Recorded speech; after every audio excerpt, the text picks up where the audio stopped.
નમસ્કાર વિદ્યાર્થી મિત્રો, કેમ છો? મજામાં ને? હું કિશન માલી આપ સૌ વિદ્યાર્થી મિત્રોનું આપણી આ યુટ્યુબ ચેનલની અંદર હાર્દિક સ્વાગત કરું છું. આજે આપણે મળ્યા છીએ ધોરણ 6ના વિષય ગણિતના ચેપ્ટર નંબર 6 પૂર્ણાંક સંખ્યાઓના તાસ નંબર 2ની અંદર, જેની અંદર આજે આપણે ચર્ચા કરવાના છીએ સ્વાધ્યાય 6.1ના દાખલા નંબર 1 થી લઈને 5ની. બરાબર છે. અને આ બધી જ વસ્તુઓ આપણે અહીંયા બોર્ડ ઉપર ગણવાના છીએ. આની પહેલાંના તાસમાં એટલે કે તાસ નંબર 1ની અંદર મેં તમને આ ચેપ્ટરની જે કંઈ પણ થિયરી હતી એ બધી જ થિયરી વિશે તમને ચર્ચા કરી દીધેલી. તો હવે આપણે વધીએ છીએ સ્વાધ્યાય 6.1ના દાખલા નંબર 1 તરફ. શું કીધું છે કે આપેલા પદોનો વિરોધી પદ લખો. એટલે કે તમને જે પદ આપ્યું છે એનું વિરોધી પદ લખવાનું. બરાબર છે. તમને ગુજરાતીમાં આપે ને સમાનાર્થી વિરોધાર્થી, એના જેવું કે આપણને જે પદ આપ્યું છે એનું વિરોધી પદ લખવાનું. મતલબ કે વજનમાં વધારો તો એનું વિરોધી શું થાય? વજનમાં ઘટાડો. તો બસ આનું વિરોધી પદ એટલે વજનમાં ઘટાડો. સેમ ટુ સેમ કે 30 કિલોમીટર ઉત્તરની સાઈડ તો એનું વિરોધી કેવું થઈ જાય? 30 કિલોમીટર દક્ષિણમાં. 30 કિમી દક્ષિણમાં. બરાબર છે. હવે અહીંયા શું લખ્યા છે? 326 BC. બરાબર છે. BC ધેટ મીન્સ કે 326 અને BC that means back sanctuaries. બરાબર છે. અથવા તો બિફોર ધી સેન્ચુરીઝ. અને એનું જે ઓલું છે વિરોધી થઈ જશે એ શું થઈ જશે? 326 AD. બરાબર છે. નેક્સ્ટ એમ કહું કે 700 રૂપિયાનું નુકસાન એનું વિરોધી શું થઈ જાય? 700 રૂપિયાનો ફાયદો. બરાબર છે.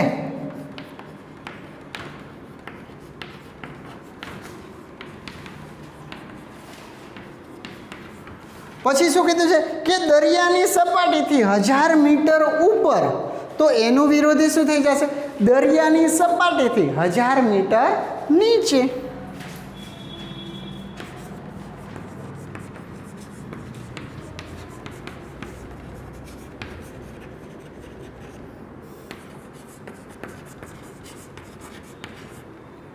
ક્લિયર? તો એની વિરોધી સંખ્યાઓ લખાઈ ગઈ. હવે આપણે જોવા જઈ રહ્યા છીએ એના પછીનો ક્વેશ્ચન નંબર 3. બરાબર છે. 2 છે એને પછી જોઈએ છીએ. હમણાં પહેલાં 3 નંબરનો જોઈ લઈએ. શું કીધું છે કે નીચે આપેલી સંખ્યાઓ છે એ તમારે સંખ્યા રેખા ઉપર દર્શાવવાની છે. હા વિદ્યાર્થીઓ, હવે આપણે જે કોઈ પણ સંખ્યાઓ છે એને સંખ્યા રેખા ઉપર દર્શાવતા શીખવાની છે. હમણાં આપણે વાત કરેલી કે કોઈ પણ પૂર્ણાંક સંખ્યાઓ છે એના સરવાળા અને બાદબાકી જો તમે સંખ્યા રેખા ઉપર કરી શકતા હોય તો સ્વાભાવિક છે કે એ વસ્તુ તમે સંખ્યા રેખા ઉપર તો દેખાડી જ શકો. બરાબર છે. તો જ્યારે કોઈ પણ વસ્તુ સંખ્યા રેખા ઉપર દેખાડવાની આવે, દર્શાવવાની આવે, ત્યારે તમારે સૌ પ્રથમ શું કરવાની? એક ફૂટપટ્ટી લેવાની, એક તમારી પેન્સિલ લેવાની. બરાબર છે. પછી આવી રીતની એક સંખ્યા રેખા દોરી નાખવાની. હવે તમારે કઈ સંખ્યાને દર્શાવવાની કીધી છે? +5. બરાબર છે. તો મસ્ત એક લાઈન દોરી નાખવાની અને એક્ઝેક્ટ ત્યાં વચ્ચે ક્યાંક 0 કહી દેવાનું. પછી 1 સેન્ટીમીટર તમે આમ જતા જાઓ એમ તમારે 1 2 3 4 5 6 એવી રીતે દર્શાવી દેવાનું. ડાબી બાજુ આવી જાઓ -1 -2 -3 -4 -5 -6 એવી રીતે દર્શાવી દેવાનું. પછી કઈ સંખ્યાને દર્શાવવાની કીધી છે? +5. હવે જો સંખ્યા પ્લસ વાળી છે એટલે 0 થી જમણી બાજુએ હશે. ક્યાં છે? અહીંયા. તો આ સંખ્યાને આ રીતે દર્શાવાય. અહીંયા ઘાટું રાઉન્ડ કરી અને આવી રીતના એરો મારીને આ શું દર્શાવ્યા તમે? +5. સેમ ટુ સેમ -10 ને મારે દર્શાવવો હોય તો બીજી સંખ્યા રેખા દોરવાની નીચે. આખી એક મસ્ત આડી લાઈન દોરવાની. જો મારે વધારે ટાઈમ બગડે નહીં લેક્ચર દરમિયાન એટલે મેં આ બધી વસ્તુ પહેલેથી દોરેલી રાખેલી છે. તમારે વિડીયોને સ્ટોપ કરી જવાનું અને દોરતું જવાનું અને સમજતું જવાનું. તો જુઓ તો -10 છે તો આ 0 થી કઈ સાઈડ આવશે? ડાબી બાજુ. અને કેટલા સ્ટેપ આવશે? 1 2 3 4 5 6 7 8 9 ને 10. બરાબર છે. તો સૌથી પહેલાં આમ એરો કરી નાખવાનો, પછી ઘાટું પોઈન્ટ અને એની નીચે ઉપર રાઉન્ડ. તો આ -10 છે એને તમે સંખ્યા રેખા ઉપર દર્શાવ્યા. સેમ ટુ સેમ +8 એટલે 0 થી મારે 8 સ્ટેપ જમણી બાજુ ક્લિયર? તો આ થઈ ગયા તમારા +8. એવી જ રીતે -1 એટલે 0 થી એક જ સ્ટેપ પાછળ. એવી જ રીતે -6 એટલે 0 થી 6 સ્ટેપ પાછળ. ક્લિયર? તો આ જે કંઈ પણ સંખ્યાઓ હતી એ તમારે સંખ્યા રેખા ઉપર દર્શાવવાનું જે કંઈ કામ છે એ પતી ગયું. પણ વિદ્યાર્થીઓ એક વસ્તુ ખાસ યાદ રાખો, જ્યારે કોઈ સંખ્યાને તમને સંખ્યા રેખા ઉપર દર્શાવવાનું કહે ત્યારે તમારે અહીંયા સંખ્યા તમારી +5 હોય તો બંને બાજુ એક એક ઉમેરી દેવાના. એટલે 5ની જગ્યાએ 6 એટલે ડાબી બાજુએ -6 સુધી જવાનું અને જમણી બાજુએ 6 સુધી જવાનું. જ્યારે -10 લખવાના કે ત્યારે ડાબી બાજુએ -11 સુધી અને જમણી બાજુ +11 સુધી. જ્યારે તમને +8 દર્શાવવાના કે ત્યારે ડાબી બાજુ તમારે -9 સુધી અને જમણી બાજુ +9 સુધી. -1 દર્શાવવાના કે તો ડાબી બાજુ તમારે 2 સુધી અને જમણી બાજુ તમારે 2 સુધી. એટલું તો મિનિમમ કરવાનું છે. પછી આગળની સંખ્યા લખો તો એ તમારા ઉપર ડિપેન્ડ છે, પણ આટલી તો લખવી પડે. -6 કે છે તો -7 ડાબી બાજુ અને -7 સુધી જમણી બાજુ. તો ઝડપથી આ બે ક્વેશ્ચન લખી જાઓ. હવે આપણે જોઈએ છીએ આની આગળના ક્વેશ્ચન. તો વિદ્યાર્થીઓ હવે આપણે જોવા જઈ રહ્યા છીએ દાખલા નંબર 2. શું કીધું છે દાખલા નંબર 2 ની અંદર? નીચેની સંખ્યાઓને યોગ્ય સંકેતો સાથે પૂર્ણાંક તરીકે દર્શાવો. બરાબર છે? તમને નીચે જે કંઈ પણ વસ્તુ લખેલું છે એમાંથી કોઈ પણ સંખ્યા એને છે યોગ્ય સંકેત વડે પૂર્ણાંક સંખ્યામાં દેખાડવાનું છે. શું કીધું છે કે એક વિમાન જમીન ઉપરથી 2000 મીટરની ઊંચાઈ ઉપર ઉડી રહ્યું છે. જમીનથી 2000 મીટર ઉપર એટલે એ કેવું થઈ જાય? +2000. બરાબર છે? પછી શું કીધું છે? એક સબમરીન દરિયાની સપાટીથી 800 મીટર નીચે તરફ જઈ રહ્યું છે. જો એક સબમરીન છે દરિયાની સપાટીથી 800 મીટર નીચે જવું, મતલબ કે -800 મીટર. બરાબર છે? નેક્સ્ટ, ખાતામાં 2200 રૂપિયા જમા હોય તો શું થાય? પ્લસ થાય. ખાતામાંથી 700નો ઉપાડ તો શું થઈ ગયા? -700. તો આ બધી સંખ્યાઓ છે એને આપણે પૂર્ણાંક સ્વરૂપે દર્શાવી દીધી. હવે એના પછી ક્વેશ્ચન નંબર 4 છે. શું કહે છે? ધારો કે એક આકૃતિમાં ઊભી સંખ્યા રેખા છે જે પૂર્ણાંકો દર્શાવે છે, તેનું નિરીક્ષણ કરો અને નીચેના મુદ્દાઓ શોધો. મતલબ કે જુઓ, તમને ક્વેશ્ચન નંબર 4 તમારી પાઠ્યપુસ્તક ખુલ્લી હશે તો તમે જુઓ અંદરની સાઈડ આવી રીતના એક ઊભી સંખ્યા રેખા દોરેલી છે ને? હવે એ સંખ્યા રેખાને મેં અહીંયા તમને આડી દોરીને દર્શાવેલી છે અને એને તમે એક સંખ્યા રેખા સ્વરૂપે જુઓ અને નીચેના જે કંઈ પ્રશ્નો છે એના જવાબ આપો. તમને એવું કીધું છે કે આ ડી છે એ તમારું +8 છે, તો પહેલાં આપણે આખી સંખ્યા રેખા છે એને પૂર્ણ કરી નાખીએ. બરાબર છે? હવે તમને ખબર છે 0 થી જમણી બાજુ જે બધી સંખ્યાઓ આવે બધી પ્લસ હોય, 0 થી ડાબી બાજુ જે સંખ્યાઓ આવે એ બધી કેવી હોય? માઇનસ હોય. અહીંયા 0 ક્યાં છે એ પણ કીધું નથી, બિંદુઓ લખેલા છે, આપણે કરવું પડશે. અહીંયા જો, અહીંયા 7 6 5 4 3 2 1, પછી ઓ છે ત્યાં 0, પછી -1 -2 -3 -4 -6 -7 -8 -9 અને -10. બરાબર છે? તો આપણે આખી સંખ્યા રેખા એને અહીંયા દોરી નાખી. હવે શું કરવાનું છે જુઓ તો, જો બિંદુ ડી પૂર્ણાંક +8 ઉપર છે તો -8 વાળું બિંદુ કયું છે? ઝડપથી તમે આ બધી જ વસ્તુઓના જવાબ વિચારો અને આવડે એટલાના જવાબ લખી નાખો. ત્યાં સુધી વિડીયોને સ્ટોપ કરી દો, પછી હું તમને આગળ કરાવું છું. કારણ કે બહુ જ સિમ્પલ એવી વસ્તુ છે, આમાં કંઈ જરૂર રહેતી નથી કરાવવાની, પણ તેમ છતાંય તમે જુઓ એકવાર.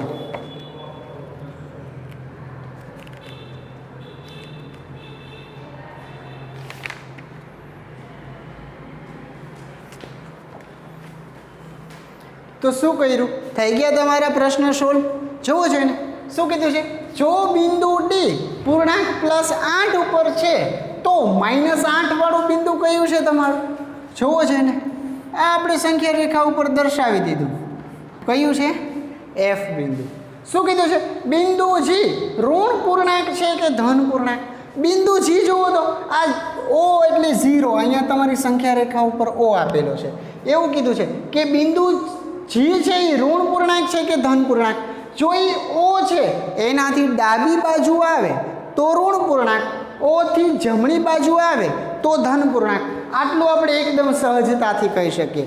પણ આપણે તો સાથે પ્લસમાં અહીંયા સંખ્યા રેખા દર્શાવી દીધી છે, તો તમે જોઈને કહી શકો કેવું છે? ઋણ પૂર્ણાંક.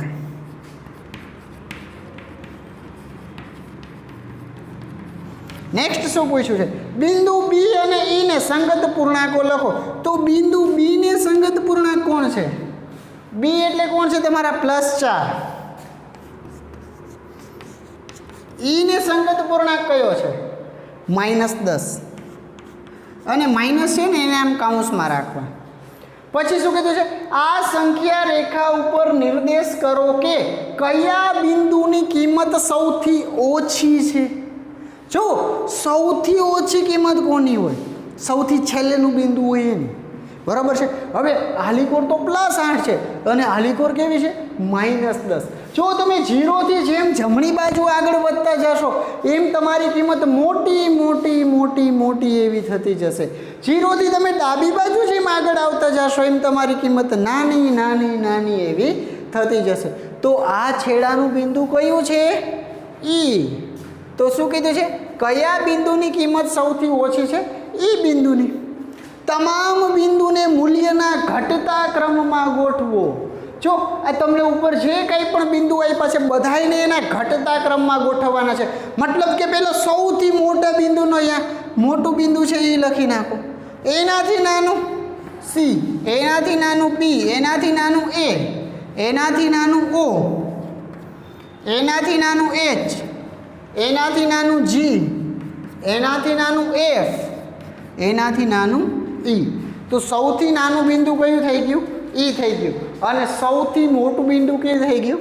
ડી. તો આપણે એને ઘટતા ક્રમમાં ગોઠવી નાખ્યા છે. તો આની સાથે સાથે તમારો ક્વેશ્ચન નંબર 4 અને ક્વેશ્ચન નંબર 2 એટલે કે 1 થી 4 પ્રશ્નો છે એ પૂર્ણ થાય છે. હવે આપણે જોવા જઈ રહ્યા છીએ ક્વેશ્ચન નંબર 5. પરંતુ આ બધા દાખલાઓ છે એને ઝડપથી લખી જાઓ.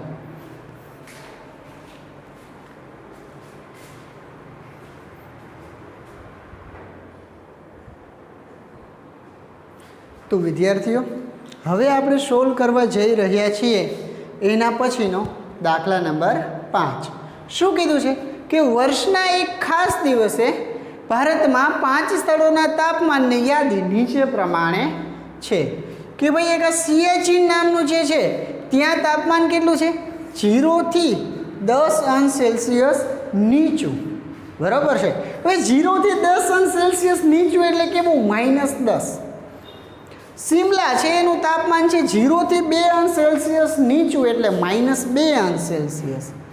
અમદાવાદ છે એનું તાપમાન છે 0 થી 30 અંશ સેલ્સિયસ ઊંચું એટલે +30 અંશ સેલ્સિયસ. દિલ્હી છે એનું તાપમાન 0 થી 20 અંશ સેલ્સિયસ ઊંચું એટલે +20 અંશ સેલ્સિયસ છે. શ્રીનગર છે એનું તાપમાન છે 0 થી 5 અંશ સેલ્સિયસ નીચું એટલે કે -5 અંશ સેલ્સિયસ. બરાબર છે. પછી આ સ્થળોના તાપમાનને ખાલી જગ્યામાં લખો કે આ સ્થળના જે કંઈ તાપમાન છે અહીંયાની જે કંઈ જગ્યાઓ ખાલી આપેલી છે એમાં લખવાનું છે. મતલબ કે સિયાચીનનું તાપમાન કેટલું કીધું છે? 0 અંશ સેલ્સિયસથી 10 અંશ સેલ્સિયસ નીચું એટલે -10 અંશ સેલ્સિયસ. પછી એવું કીધું છે 0 અંશ સેલ્સિયસથી 2 અંશ સેલ્સિયસ નીચું એટલે -2 અંશ સેલ્સિયસ.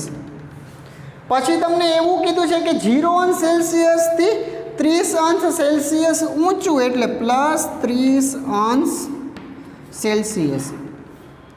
પછી 0 થી 20 અંશ સેલ્સિયસ ઊંચું એટલે +20 અંશ સેલ્સિયસ. પછી એવું કીધું છે 0 થી 5 અંશ સેલ્સિયસ નીચું એટલે -5 અંશ સેલ્સિયસ. વિદ્યાર્થીઓ તાપમાન છે એને સેલ્સિયસમાં પણ દર્શાવી શકાય અને ફેરનહીટમાં પણ દર્શાવી શકાય. અમુક કેનેડા અને એવા દેશો છે કે જ્યાં લોકો તાપમાન છે એ ફેરનહીટમાં માપે છે. આપણા ભારત જેવા દેશ છે એની અંદર તાપમાન છે એ સેલ્સિયસમાં મપાય છે. એટલે આ જે બધાય તાપમાન હતા મેં અહીંયા લખી નાખ્યા.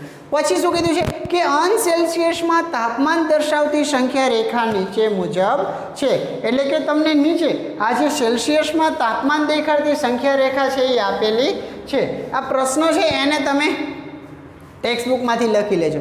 પછી શું કીધું છે તેના તાપમાન સાથે શહેરનું નામ લખો. મતલબ કે આટલા જે તાપમાન આવ્યા એ બધાય તાપમાનને સંખ્યા રેખા ઉપર દર્શાવવાના છે. બરાબર છે. તો શું કીધું છે -10 સેલ્સિયસ એમાં કોણ આવશે તમારું સિયાચીન. -10 એટલે 0 થી ડાબી બાજુ તો ક્યાં આવશે અહીંયા સિયાચીનો. આમ એરો દર્શાવી દઈએ. પછી શું કીધું છે -2 સેલ્સિયસ શિમલામાં આવશે. તો જો આ 0 પછી આ -1 આ -2 પછી આ -3 4 ને 5 એટલે 0 પછી આ 2 કાપા હેલા જવાના અહીંયા શિમલા. બરાબર છે. એટલે જ મેં વચ્ચે આવા ઝીણા ઝીણા કાપા કર્યા છે. +30 સેલ્સિયસ અમદાવાદમાં આવી રહ્યું.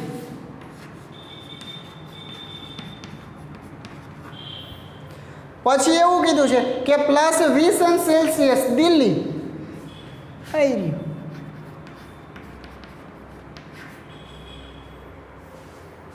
દિલ્હી લખીએ વ્યવસ્થિત.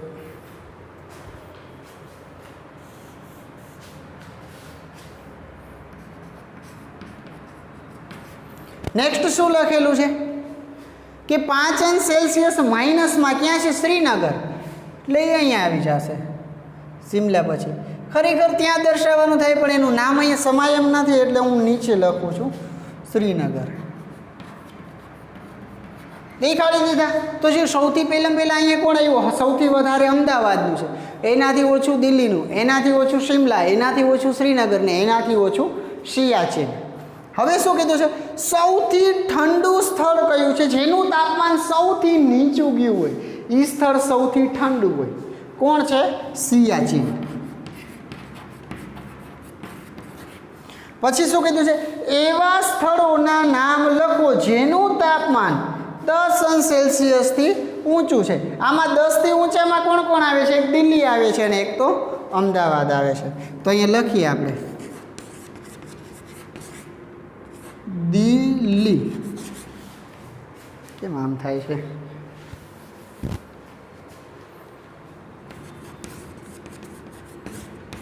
દિલ્હી અને બીજું કયું અમદાવાદ. આ બેના તાપમાન છે એ કેવા છે 10 સેલ્સિયસથી ઊંચા છે. બરાબર છે. તો આની સાથે સાથે આપણો આજનો તાસ નંબર 2 છે એને અહીં પૂર્ણ કરીશું. જ્યારે આપણે મળશું આના પછીના તાસની અંદર એટલે કે તાસ નંબર 3ની અંદર તો એમાં આપણે આના પછીના આગળના દાખલાઓ છે 5 પછી લઈને 6 થી જે 10 દાખલાઓ છે એની ચર્ચા તાસ નંબર 3ની અંદર કરીશું. તો આ જે કંઈ પણ કરાવ્યું છે એને વ્યવસ્થિત રીતે તમારી પાકી નોટની અંદર લખી લેજો જેથી કરીને તમારે કામ લાગે. આપણે ફરી એકવાર મળશું આના પછીના તાસની અંદર. ત્યાં સુધી જય હિન્દ, જય ભારત.